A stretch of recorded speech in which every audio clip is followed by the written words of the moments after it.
નમસ્કાર, ખબર છે .com આપનું સ્વાગત છે। આજે સુરતમાં ઇતિહાસ રચાયો છે। લોકસભાની ચૂંટણીની વાત કરીએ તો લોકસભાની ચૂંટણીમાં સુરત બેઠક પર બીજેપી અને કોંગ્રેસ બંને ઉમેદવારો હતા, પરંતુ હજુ ચૂંટણી થઈ નથી, હજુ લોકોએ મત નથી આપ્યો। છતાં ભારતીય જનતા પાર્ટીના ઉમેદવાર મુકેશ દલાલને વિજયી જાહેર કરવામાં આવ્યા છે ને કારણ છે કે કોંગ્રેસના ઉમેદવારને ફોર્મ ભરતા નહીં આવડ્યું। એ કારણ આપવામાં આવ્યું છે, કારણ કે એને ફોર્મમાં ભૂલો હતી, એટલે એનું ફોર્મ રદ થઈ ગયું છે અને મુકેશ દલાલને વિજયી જાહેર કરવામાં આવ્યા છે।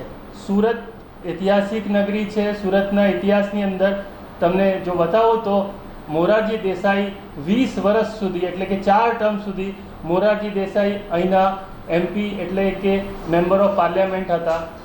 અને તમને કહું તો કોંગ્રેસ 40 વર્ષ પહેલાં, 40 યર્સ પહેલાં કોંગ્રેસનો કોઈ MP અહીંયાથી ચૂંટાયો હતો અને 20 વર્ષ પહેલાં કોઈ MLA ચૂંટાયો હતો અને કોર્પોરેશનમાં એક પણ કોર્પોરેટર નથી।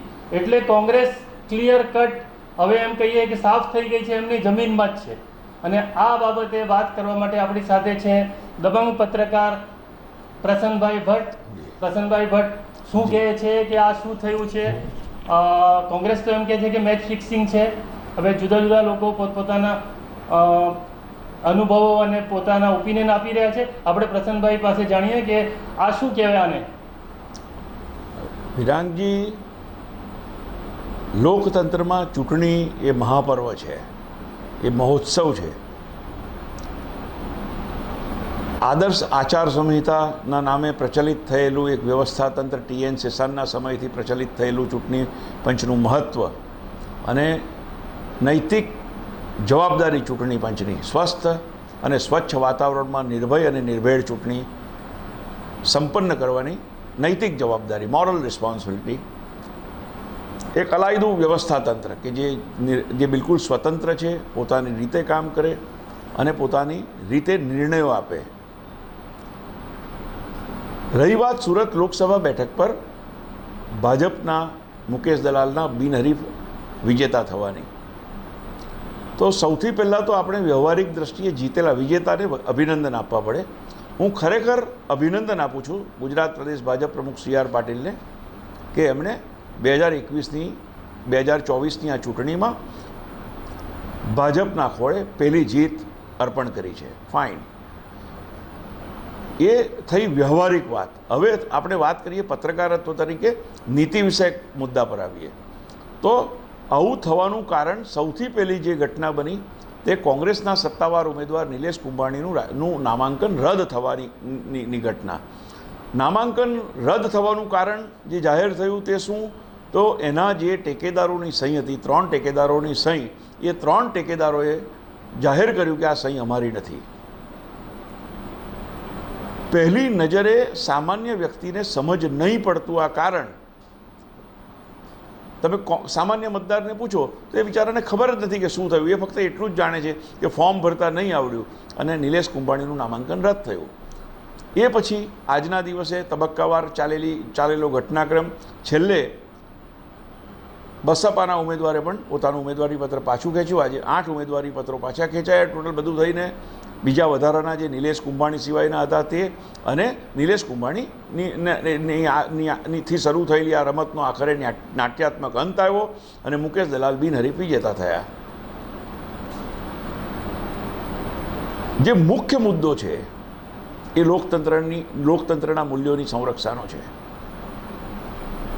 નિલેશ કુંભાણી સૌથી મોટા ઇન્ડિયા ગઠબંધનના વિપક્ષે જજુમતા ઇન્ડિયા ગઠબંધનના સત્તાવાર કોંગ્રેસના સત્તાવાર જવાબદાર ઉમેદવાર નિલેશ કુંભાણીના ઉમેદવારી પત્રમાં 3 ટેકેદારોની સહીનો મુદ્દો, 2 જ મુદ્દા હોઈ શકે એમાં। જો ટેકેદારો સાચા છે તો નિલેશ કુંભાણીએ ખોટી સહી કરી છે એમની, અને જો નિલેશ કુંભાણી સાચા છે તો ટેકેદારોએ ખોટી એફિડેવિટ કરી છે। પણ બહુ દુઃખદ પરિસ્થિતિ છે વિરાંગજી। 1 મિનિટ પહેલાં હું કન્ક્લુડ કરી દઉં તો જો આ પરિસ્થિતિ હોય તો બંને કિસ્સામાં ભારતીય દંડ સંહિતાની ફોજદારી દંડ સંહિતાની કલમ પ્રમાણે ગુનો બને છે। નામાંકન નામ સક્ષમ અધિકારી ચૂંટણી અધિકારી સમક્ષ રજૂ થાય છે. ચૂંટણી સમક્ષ અધિકારી સમક્ષ રજૂ થયેલા નામાંકનમાં જો ખોટી સહીવાળો દસ્તાવેજ અરજદાર રજૂ કરે છે તો એ સરકારી દસ્તાવેજ સાથેનો ચેડા ગણાય અને એની પર ભારતીય દંડ સંહિતાની કલમ 467, 468 જેવા સંગીન અપરાધો ઘડી શકાય. મને ગુનો બને છે એટલી ખબર હતી. કયો ગુનો બની શકે એ જાણવા માટે મેં મારા હાઈકોર્ટના જે સંપર્કો છે મેં સારા ધારાશાસ્ત્રીઓ, વિદ્વાન ધારાશાસ્ત્રીઓ સાથે પરામર્શ કર્યો, બ્રેઇન સ્ટ્રોમિંગ કર્યું, જાણવાનો પ્રયત્ન કર્યો અને પછી હું આ બોલું છું. જો ટેકેદારોનું સોગંદનામું ખોટું છે, ટેકેદારો સાચા છે, નિલેશ કુંભાણી ખોટા છે, તો નિલેશ કુંભાણી પર આ ગુનો બને છે. અને જો સહી સાચી કર્યા પછી ફરી જનારા ટેકેદારો ખોટા છે તો એમની પર પણ ખોટું સોગંદનામું કરવાનો ગુનો તો બને જ છે. બીજા જે ઉમેદવારો હતા એમને ઉમેદવારી પત્રો પાછા ખેંચ્યા. એ બધી ઘટનાના મૂલ્યાંકનમાં નહીં પડીએ, આપણે ખોટો સમય બરબાદ નહીં કરવો જોઈએ આપણે, કેમ કે થઈ ગયું છે. ચૂંટણીના જાહેરનામા અનુસાર હવે ઇરિવર્સેબલ સ્ટેજ પર આપણે ઊભા છે. મુકેશ દલાલ આવતા 5 વર્ષ માટે આપણા સાંસદ છે જ. મુદ્દો આવે છે અહીં લોકતંત્રની મૂલ્યોની સુરક્ષા કરવાનો. તો લોકતંત્રના મૂલ્યોની સુરક્ષા માટે શું કરી શકાય એ જો તમે મારી સાથે ચર્ચા કરો તો હું ચોક્કસ તમને મુદ્દા આપીશ. લોકતંત્રના મૂલ્યોની સુરક્ષા કરવાની જવાબદારી વિરોધ પક્ષની નથી, વિરોધ પક્ષ કોંગ્રેસની નથી. એક સામાન્ય આદમી શું કરી શકશે? શું તમે કહો છો કે કોંગ્રેસે ફરિયાદ નોંધાવવી જોઈએ નિલેશ કુંભાણીની સામે? બિલકુલ, હું 100% એવું માનું છું. 1995ના ઇતિહાસને તમે વાગોળો. સુરત શહેરની અંદર જે 95ને જે જાણે છે, પ્રતાપ કંથારિયા શહેર પ્રમુખ હતા અને કોર્પોરેશનની ચૂંટણીમાં એ 25 ઉમેદવારોના મેન્ડેટ લઈ અને મેન્ડેટ અદ્રશ્ય થઈ ગયેલા અને ત્યાં બિનહરીફ ભાજપ જીતેલું અને એમ સુરત મહાનગરપાલિકામાં ભાજપનું બોર્ડ બનાવવામાં સફળતા મળેલી ભાજપને. ત્યારે વાંકાવાલા ને એ બધા હતા નેતાઓમાં, અરવિંદ ગોદીવાલા હતા, આ બધા લોકોને આપણા એ હતા, ફકીરભાઈ ચૌહાણ હતા, આ બધા હતાનું વર્ચસ્વ હતું ત્યારે. તો 95ની અંદર થયેલી આ ઘટના પછી પ્રતાપ કંથારિયાએ નાટ્યાત્મક ઢબે રાજીનામું આપ્યું અને ડાહીડમરી કોંગ્રેસે ડાયાડમરા થઈને સ્વીકારી લીધું. કોઈ કાર્યવાહી નહીં થઈ અને જે તે સમયે પ્રજાને વિપક્ષનો કોઈ વિકલ્પ પસંદ કરવાનો કોઈ મોકો મળવાનો હતો કે મળવો જોઈતો હતો તે નહીં મળ્યો. આજે ફરી એ ઘટનાનું પુનરાવર્તન થયું છે. નિલેશ કુંભાણી કોંગ્રેસના જવાબદાર ઉમેદવાર, એના ટેકેદારોમાં સહી હોય તો જો ખરેખર કોંગ્રેસ પક્ષે એની પર પોતાનું ધ્યાન રાખ્યું હોત, કોંગ્રેસના સ્થાનિક નેતૃત્વએ જો પોતાની દરમિયાનગીરીઓ રાખી હોત તો પરંપરા અનુસાર લોકસભાની 7 વિધાનસભા બેઠકો છે, એ 7 વિધાનસભા બેઠકના હારેલા ઉમેદવારોને ટેકેદાર બનાવી શકાયા હોત. એવું થયું હોત તો આ મુદ્દો નહીં આવત. એનાથી આગળ એને નહીં બનાવત, કોંગ્રેસના સનિષ્ઠ કાર્યકરોને ટેકેદાર બનાવી શકાયા હોત તો પણ કદાચ આ પરિસ્થિતિ ટળી શકી હોત. રહસ્યમય સંજોગોમાં નિલેશ કુંભાણીના ટેકેદાર તરીકે, જેને સમાજ કહે છે, જેને વરાછા વિસ્તારમાં જે વાત પ્રચલિત થઈ છે, મારા જાણીતા સોર્સો જે સૂત્રો છે એમાંથી જે માહિતી સૌથી પહેલી મને મળી તે એના ભાગીદાર, એના પટેલ એટલે કે બનેવી, એના ભાણેજ એના ટેકેદાર હોય અને એ ટેકેદાર ફરી જાય, આ સામાન્ય માણસના ગળે નહીં ઉતરતી વાત છે. કોંગ્રેસનું સ્થાનિક નેતૃત્વ નાચ ન જાણે આંગણ ટેડા ભાજપની પર આક્ષેપો કરવા માટે ઉતરી પડે તો પ્રજાને શું તમે એટલી મૂર્ખ સમજો છો કે પ્રજાને સમજણ નથી પડતી? જો ખરેખર કોંગ્રેસ સંનિષ્ઠ છે, કોંગ્રેસ વિપક્ષનું વજૂદ બરકરાર રાખવા માટે પ્રતિબદ્ધ છે, તો કોંગ્રેસના શીર્ષ નેતૃત્વએ ખરેખર તો સ્થાનિક માળખું બરખાસ્ત કરી દેવું જોઈએ. એ 24 કલાક નહીં થવા જોઈએ, ત્યાંથી નિરીક્ષકો આવવા જોઈએ, શીર્ષ નેતૃત્વએ ફરિયાદ આપવી જોઈએ જિલ્લા ચૂંટણી પંચને કે કયા સંજોગોમાં થયું છે. નિલેશ કુંભાણી પર ફરિયાદ થવી જોઈએ. એને ખોટું એફિડેવિટ ખોટું થયું છે કે ખોટું કર્યું છે એ મુદ્દો તો નિર્વિવાદ થઈ ગયો. હવે ક્યાં નિલેશ કુંભાણીએ ખોટું એફિડેવિટ કર્યું છે, ક્યાં ઠેકેદારો સહી કરીને ખોટી રીતે ફરી ગયા છે. તો આ બંને પરિસ્થિતિમાં ખોટું સોગંદનામું, એકમાં ખોટા દસ્તાવેજ રજૂ કરવાનો, બીજો સંગીન અપરાધ, તો આ બંને કિસ્સામાં ફોજદારી કાર્યવાહી થાય તો દૂધનું દૂધ અને પાણીનું પાણી થાય. જયરામ રમેશે ટ્વીટ કર્યું છે, જી એક્સ કર્યું છે, એમણે કહ્યું છે મેચ ફિક્સિંગ અને નામ આપ્યું છે મેચ ફિક્સિંગ. એની મેચ ફિક્સિંગ, જયરામ રમેશને એટલી ખબર હોવી જોઈએ મેચ ફિક્સિંગ કર્યું કોણે? એમના ને એમના માણસો મેચ ફિક્સિંગ કરે છે. મેચ ફિક્સિંગ કોના પર આક્ષેપ મૂકશો તમે? મને જો મારી તરફેણમાં કોઈ પ્રવૃત્તિ કરવા માટે કોઈ મને સામેથી તાસક ધરે છે, હા, તો આ તો ચૂંટણી છે, હું શું કરવા ના પાડીશ જો કર્યું હોય તો. એવું ના, એટલે ફરી એકવાર કહું છું કે ખોટ તમારા ખાટલે છે અને વાંક બીજાનો કાઢો છો. વ્યાજબી વાત નથી, આક્રમકતા નથી દેખાતી. આ જ પરિસ્થિતિ જો ઊંધી થઈ હોત, નિલેશ કુંભાણીનું નામાંકન સ્વીકારાયું હોત અને ભાજપનું રદ થયું હોત, તો તમને ખબર પડત કે વિરોધ કોને કહેવાય. પ્રતિકાર કરવાનું સામર્થ્ય ગુમાવી બેઠા છો તમે, કારણ બોદા છો અંદરથી. તમે પોતે ક્યાંક કોઈ જગ્યાએ મને ગિલ્ટી કોન્શિયસ તમારો અંદરથી તમને સતાવે છે.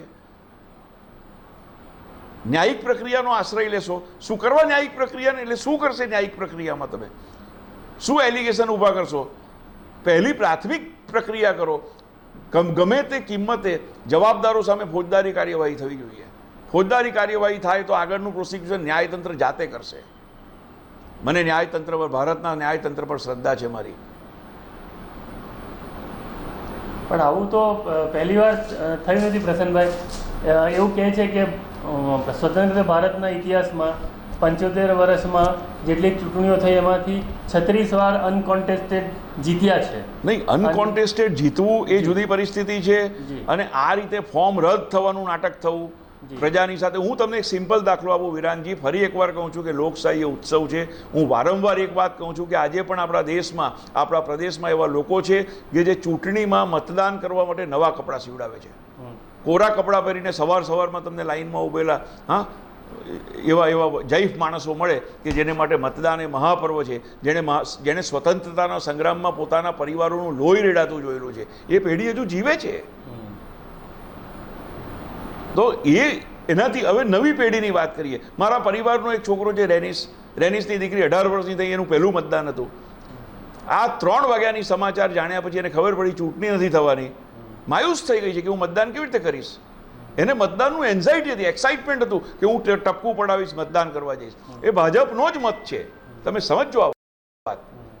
એ પરંપરાગત ભાજપની વોટ બેંક છે. હું ઓળખું છું એ પરિવારને કે આખો પરિવાર ભાજપને સમર્પિત છે. સવાલ મત કોને આપવાના છે, કોણ લઈ જાય, કોણ જીતી જાત એ નથી. સવાલ એ છે કે મતદાનથી વંચિત રહેલો મતદાર એ વ્યાજબી સ્થિતિ નથી. નિર્ભયા કાંડ ને તો જો તમે ગુનો ગણતા હોય, નિર્ભયા કાંડ જો જઘન્ય કૃત્ય ગણતા હોય, એક માસૂમ દીકરી પર બળાત્કારની એ ઘટના અને હત્યાની ઘટના આખા દેશની નારી શક્તિને જો હચમચાવી જતી હોય, તો આ લોકતંત્ર પર થયેલી જે દુર્ઘટના છે, લોકતંત્ર સાથે થયેલી દુર્ઘટના, અકસ્માત છે, એ એક સુરતના 24 લાખ મતદારો, હા, એ મતદારો સાથેનો દ્રોહ છે. મતદારોનો કોઈ ગુનો નથી કે મત આપવા ન જઈ શકે. મત આપ્યા વગરની આ ચૂંટણી જીતનો આનંદ એની જગ્યાએ હોઈ શકે. તો તમારા હિસાબે સુરત કોંગ્રેસના પ્રમુખ કે રાજ્યના પ્રમુખ કે દેશના કોંગ્રેસના પ્રમુખે શું કરવું જોઈએ હમણાં? એમણે અહીંયા હેડક્વાર્ટર બનાવવું જોઈએ સુરતને. આવીને જિલ્લા કલેક્ટર સાથે સંકલન કરવું જોઈએ. આની છાનબીન માંગવી જોઈએ. જો તમે ખોટા નથી, તમે ક્યાંક બોદા નથી, તો તમે ફરિયાદ કરો આની અંદર. કેમ નથી કરતા ફરિયાદ? અને હું તો કલેક્ટરને કહું છું, આ મંચ પરથી કલેક્ટરને અપીલ કરું છું કે તમે જિલ્લા ચૂંટણી અધિકારી છો, આપ ડિસ્ટ્રિક્ટ મેજિસ્ટ્રેટ છો, ક્વોસી જ્યુડિશિયલ રાઇટ્સ તમને એલોટ થયેલા છે, ફંક્શન ડીસીસી રાઇટ્સ આપેલા છે સંવિધાને. તો તમે સુઓ મોટો એક્શન કેમ નહીં લઈ શકો? કોઈ યુએલસીનો કાયદો તમે જાણો છો, શહેરી જમીન ટોચ મર્યાદા રદ થયો, મરી ગયો કાયદોને આટલા વર્ષે, પણ જો કોઈ યુનિટ લેવા માટે ખોટું એફિડેવિટ કર્યાના દાખલા સામે આવે છે તો આજે પણ ફોજદારી થાય છે. પણ એ કરવાથી શું થશે? નહીં, આજે પણ સુધારો થશે એવું લાગે તમને? કોઈ બીજી વાર કોઈ કરતા રોકાશે.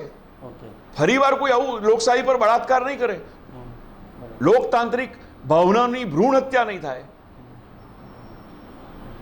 તો કલેક્ટરે પટાવાળા કે ટપાલીનું કામ નથી કરવાનું. એની પાસે કોઈ બિનખેતીની પરવાનગી રજૂ કરે અને કોઈ ખોટું એફિડેવિટ કરે તો એ મામલતદારને હુકમ કરે છે એફઆઈઆર કરવા માટે. આ કેસની અંદર ખોટું એફિડેવિટ થયું છે એવું પ્રાઇમા ફેસી કોઈ પણ બેમાંથી એક પક્ષે ખોટું થયું છે, તો એ બેમાંથી કયા પક્ષે ખોટું થયું છે એની ચોક્કસ ફોજદારી કાર્યવાહી થવી જોઈએ. અને હું એવું માનું છું કે લોકતંત્રના હિતમાં એટલું જ હોઈ શકે. તમે મને પૂછો છો લોકતંત્રના હિતમાં શું કરી શકાય? સાહેબ, આપણે પત્રકારોએ ક્વેશ્ચન ઊભા કરવા જોઈએ, પ્રશ્નની મજબૂતી આપવી જોઈએ. પત્રકારો લખી શકે, ન લખી શકે, બોલી શકે, નહીં પબ્લિશ થાય એની જગ્યાએ છે, પ્રશ્ન તો પૂછી જ શકે છે. આજે એકલા અટુલા પડી ગયેલા પ્રશ્નો નિર્બળ બની જાય છે, એનું વજૂદ રહેતું નથી. તો સાચો પ્રશ્ન પણ ક્યાંક કોઈ જગ્યાએ હાસ્યામાં ધકેલાઈ જાય છે, એ ઉપેક્ષિત થઈ જાય છે. તો પત્રકારોએ કેમ કરવું જોઈએ? સાહેબ, આ સમાજ આપણને સ્પેશિયલ પ્રિવિલેજ આપે છે. જ્યાં જઈએ ત્યાં જે આદર સન્માન મળે છે. હા, આજે નાનામાં નાના કોઈ સંસ્થાનો પત્રકાર સાંજે મ્યુનિસિપલ કોર્પોરેશનમાં જાય તો એ કમિશનરની સાથે સીધું ઇન્ટરેક્શન કરી શકે છે. કલેક્ટર ઓફિસમાં જતો પોલીસ કમિશનર, જે આ દેશના, આ શહેરના માલે તુજારોને જેને મળવા માટે લાઇનમાં ઊભા રહેવું પડે, એને આપણો પત્રકાર સીધો દરવાજો ખોલીને મળી શકે. તો એ પ્રિવિલેજ કયું પ્રોફેશન આપે છે? તો એ પ્રોફેશન, જે વ્યવસાય આપણને આ પ્રિવિલેજ આપે છે, એ વ્યવસાયનું દાયિત્વ છે કે લોકતંત્રના મૂલ્યોની રક્ષા કરીએ, ક્વેશ્ચનને સ્ટ્રેન્થનિંગ આપીએ. હું બધાને વિનંતી કરું છું કે પ્રશ્નને મજબૂતી આપો. કોઈ છાપશે, નહીં છાપશે, કોઈ ટેલિકાસ્ટ કરશે, નહીં કરશે, દરેક સંસ્થાની પોતાની, એટલે જે કોઈ, મને ખબર એટલે નથી, એ બાબતે ચર્ચા નથી કરવી, પણ પત્રકાર પોતે પોતાનો ધર્મ તો અદા કરી જ શકે છે. પત્રકારે ક્વેશ્ચનની એટલે એકાઉન્ટેબિલિટી ફિક્સ કરવાનો ધર્મ અદા કરવો જોઈએ. આ શહેરની NGOએ આગળ આવવું જોઈએ, બિલકુલ આગળ આવવું જોઈએ. અને એ બધાથી ઉપર કલેક્ટરે પોતાના અંતરાત્માને ઓળખીને આની અંદર શું કરી શકાય તેનો વ્યાયામ કરવો જોઈએ. એક સવાલ લાસ્ટ પૂછી લો કે એક પોઈન્ટ એવો પૂછાય છે કે ચલો બધા કેન્ડિડેટ નથી હવે અને મુકેશભાઈ દલાલ જીતી ગયા છે, પણ એક નોટાનું ઓપ્શન આપે છે ઇલેક્શન કમિશન, તો નોટાનું ઓપ્શન, નોટામાં દબાવવાવાળાનું શું થશે? નહીં, નોટામાં દબાવવાવાળાનું શું થશે અત્યારના તબક્કે it is difficult to say, પણ નોટાનું કોઈ એવું એક્ઝિસ્ટન્સ નથી આપણા પ્રદેશમાં. તમે છેલ્લી કેટલી બધી ચૂંટણીઓ આવ્યું નોટા જ્યારથી અમલમાં આવ્યો ત્યારથી તમે એનું વજૂદ તપાસો તો નોટા એવી કોઈ રિમાર્કેબલ પ્રેઝન્સ આપી શકતી નથી. સંસદે પાસ કર્યું હશે નહીં કે ભાઈ તમને કોઈ નથી ગમતું તો તમે નોટા બરાબર છે, NOTA none of above, that is NOTA, બરાબર છે જ નહીં, તો એટલે નોટા નહીં, એવું નહીં, એવું એ મારે પૂછવાનું બાકી છે નવો, એટલે એ બાબતે મારે સ્પષ્ટતા કાનૂની, કેમ કે જ્યારે મંચ પરથી આપણે જાહેરમાં કશું બોલીએ છીએ તો એની ક્રેડિબિલિટી આપણી જવાબદારી છે. બીજા ક્ષેત્રોમાં પોતાની વિશ્વસનીયતા ના મુદ્દે કોઈ સભાન હોય કે નહીં હોય, આપણે તો રહેવું જ જોઈએ. તો એ સંજોગોમાં નોટા વિશે ક્યારેક પાછો આપણે કોઈ મુદ્દા પર બેસીશું, અથવા હું જાણી લઉં પછી સ્પેશિયલ હું તમને જાણ કરીશ આપણે નોટાનું શું થઈ શકે. કારણ કે ચૂંટણી એ તો મહોત્સવ છે સાહેબ, બહુ આનંદનો અવસર છે. લોકતંત્રની અંદર ચૂંટણીથી મોટો કોઈ ઉત્સવ નથી. તો બિલકુલ આ રીતે બિનહરીફ જીતી જવું, અને બિનહરીફ જીતી જવાનું પણ જો કોઈ સામાન્ય સંજોગોમાં હોય, કોઈ એના કુદરતી ક્રમમાં હોય તો કોઈ મુદ્દો નથી. આજે નિલેશ કુંભાણી સિવાયના ઉમેદવારોએ ફોર્મ સ્વેચ્છાએ પાછા ખેંચ્યા છે. એમાં એક જ ફોર્મ ડાઉટફુલ છે, જે બસપાના ઉમેદવાર છે કે થોડું ઘણું બોલ્યા હોવાની મેં સાંભળ્યું નથી, પણ કોઈકે મને કહ્યું કે he was doubting and he was raising, એટલે એ ક્વેશ્ચન ઊભા કરતા હતા, પોતાની વાત રજૂ કરતા હતા, અને પછી આજે એણે પણ પાછું ખેંચી લીધું. પણ એ નેચરલ કોર્સમાં થયેલી ઘટના, ઉમેદવાર જાતે, નિલેશ કુંભાણીએ જાતે ઉમેદવારી પત્ર પાછું ખેંચ્યું હોત તો આ મુદ્દો નહોતો. નિલેશ કુંભાણીના કેસમાં જે તરકટ રચાયું એ લોકશાહીનું ખૂન છે સાહેબ, એ લોકશાહીની હત્યા છે, અને એને માટે ભાજપ જવાબદાર નથી. તમે બિલકુલ, તમને ફરી એકવાર કહું છું, હું કોઈ પક્ષનો સમર્થક નથી, હું પત્રકાર છું, હું પક્ષકાર નથી કોઈ દિવસ, પણ એને માટે જવાબદાર જે છે એની પર ચોક્કસ કાર્યવાહી થવી જોઈએ. આ પ્રજાના લોકતંત્ર પરના વિશ્વાસને સુદૃઢ કરવાની જવાબદારી પત્રકારોની છે, રાજનેતાઓની છે, અને એ બધાથી ઉપર ચૂંટણી પંચ તરીકે વિરાજમાન એ શહેરના વ્યવસ્થા તંત્રની છે. ખૂબ ખૂબ આભાર દર્શક મિત્રો, અમને સાંભળવા બદલ. અમે આવા જ વિષયો પર ફરીથી ચર્ચા કરશું. ખૂબ ખૂબ આભાર. જી, ધન્યવાદ.